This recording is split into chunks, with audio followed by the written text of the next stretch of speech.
อิเนบัดนี้ถึงเกิดงานยามดีประสันข้าเจ้ากันโกลูกจะในหมอกยังดวงหมู่ราชสาวกับเนื้อกับตัวกับหัวกับมีให้เจ้าสมณะศรัทธาของไปไหน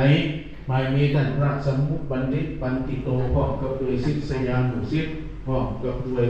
เจ้ามุลละของไปนอกมามีมุลละศรัทธาอุปาสกอุปาสิกาท่านผู้ใหญ่วารินปิญยศพร้อมกับด้วยคณะศรัทธาพ่อแม่พี่น้อง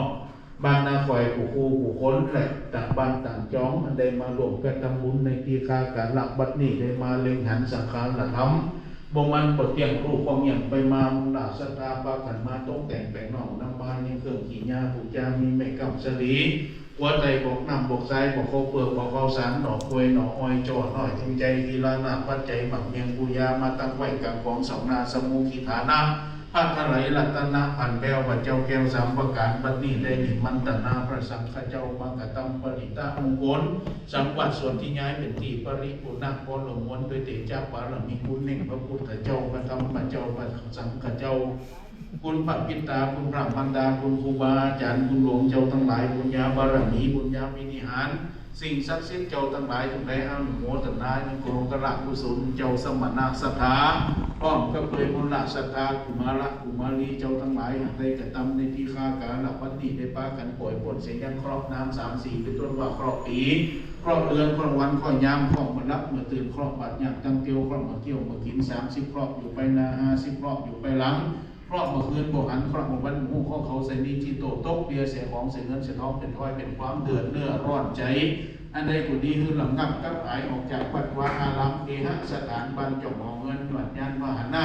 ตียุงตีอาสไลเสกเจ้ามุลสถานได้ปากันอยู่เย็นเป็นสุขกว่าจะจากเสียยังโรคภัยไข้เจ็บอุปัตวะกังวลพ้นถลายอันมีปลายในโดนในหนอโดนในป้นจากพญาทุกสิ่งให้ได้ถึงสุขลำหญิงตีขา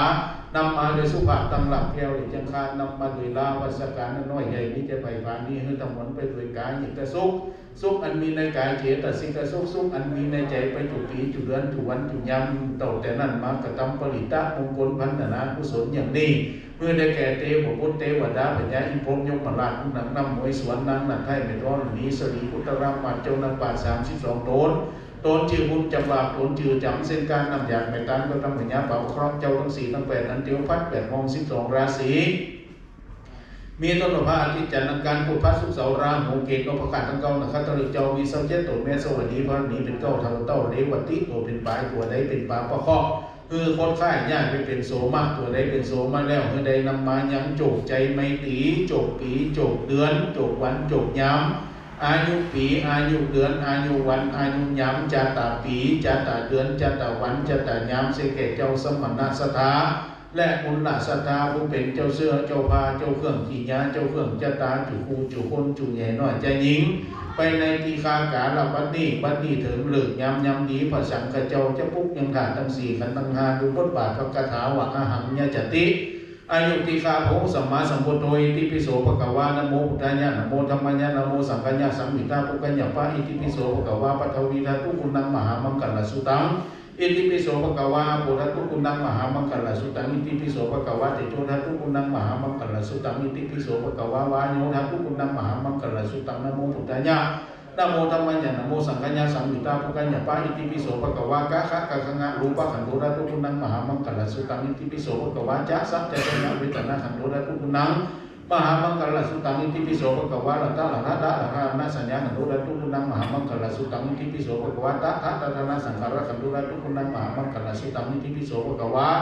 ปะภะปะภะมาวิญญาณขันโธธาตุคุณังมหามังคัลลสุตังนะโมเมสัพพะเทวนังสัพพะกะระหันจะเทวนังสุริยันจะปมุจตัสสิภุโมจะเทวนังอุโทลาภังวิสติจิโวสุปโรจะมหาวังโสโรราโหเกตุจะมหาลาภังสัพพะภัยยังวินาสันติสัพพะทุกขังวินาสันติสัพพะโรกังวินาสันติลัคนาหังตังสัพพตาสัพเพเทวามังคลัญญตุสัพพตาเอเตนะมังคลเตชินะสัพพะสุธีภวันตุเตใจญทุภวังใจยังบังคลังใจยสิทธิทานังสัพพะลาภังภวันตุเตใจยสิทธิทานังอายุทีคาภวันตุเต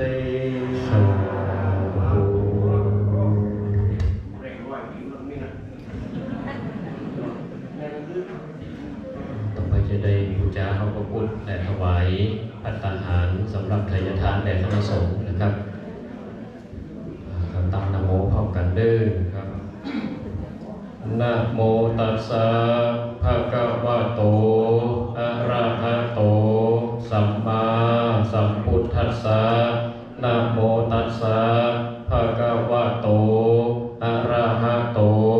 สัมมาสัมพุทธัสสะนะโมตัสสะ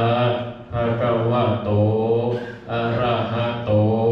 สัมมาสัมพุทธัสสะอิมังสุปพยัญชนะสัมปันนังสาลีนังโภชนังอุทกังวรังพุทธัสสะปูเชมาอิมานิมัจยังพันเตภัตตานิสัพพะริวาลานิภิกขุสังฆัสสะโอโนชัยยามาสาธุโนพันเตภิกขุสังโฆอิมานิภัตตานิสัพพะริวาลานิปฏิกันหตุอัมหากังติฆารตังหิตาญาสุขาญาข้าแด่พระสงฆ์ผู้เจริญข้าพระเจ้าทั้งหลายขอน้อมถวายภัตตาหารป้องตั้งของบริวารตามทั้งหลายเหล่านี้แด่พระสงฆ์ขอพระสงฆ์จงรับซึ่งภัตตาหารป้องตั้งของบริวารตามทั้งหลายเหล่านี้ของข้าพเจ้าทั้งหลายเพื่อประโยชน์เพื่อความสุขเพื่อความเจริญแก่ข้าพเจ้าทั้งหลายสิ้นกาลนานเตอญการลำดับต่อไปจะเป็นการประเคนถวายสำหรับภัตตาหารเครื่องไทยทานและปัจจัยแด่คณะสงฆ์ที่ได้เมตตาคณะสัทธาเฮาในวันนี้จำนวน9รูปนะครับ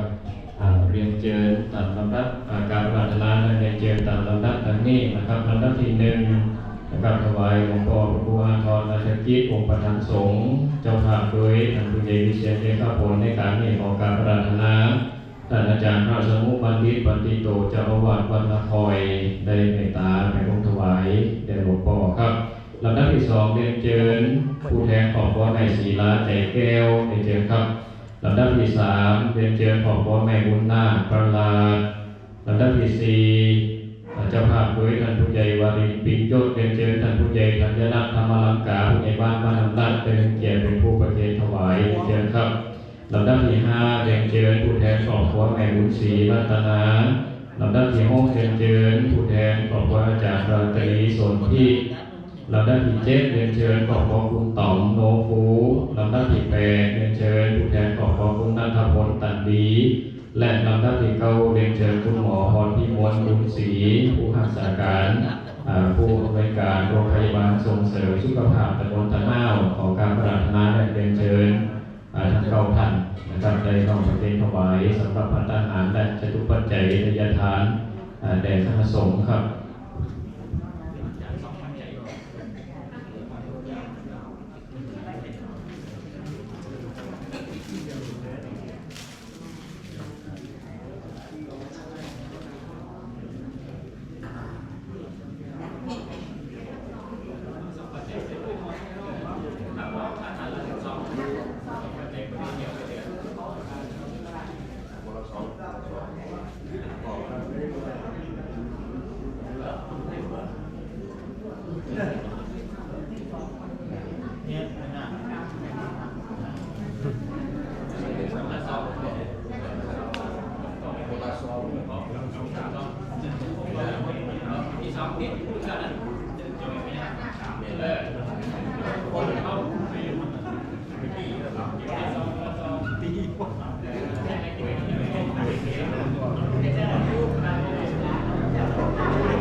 หลวงพ่อจะนำคณะสงฆ์อนุโมทนานะครับก็เรียนเชิญคณะสัทธาเขาเด้อได้เตรียมหยาดน้ำหับป้อนต่อไปนะครับ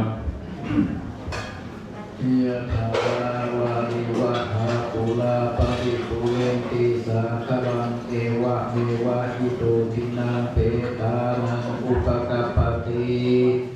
อิจิตังปฏิตังตุมหังคิปะเมวะสมิจจตุสัพเพปุเรนตุสังกัปปะจันโทปนรโสยะถามณิโชติตะโสยะถาวิวัจจันโตสัพพะโลกวินาศตุมาเตปะ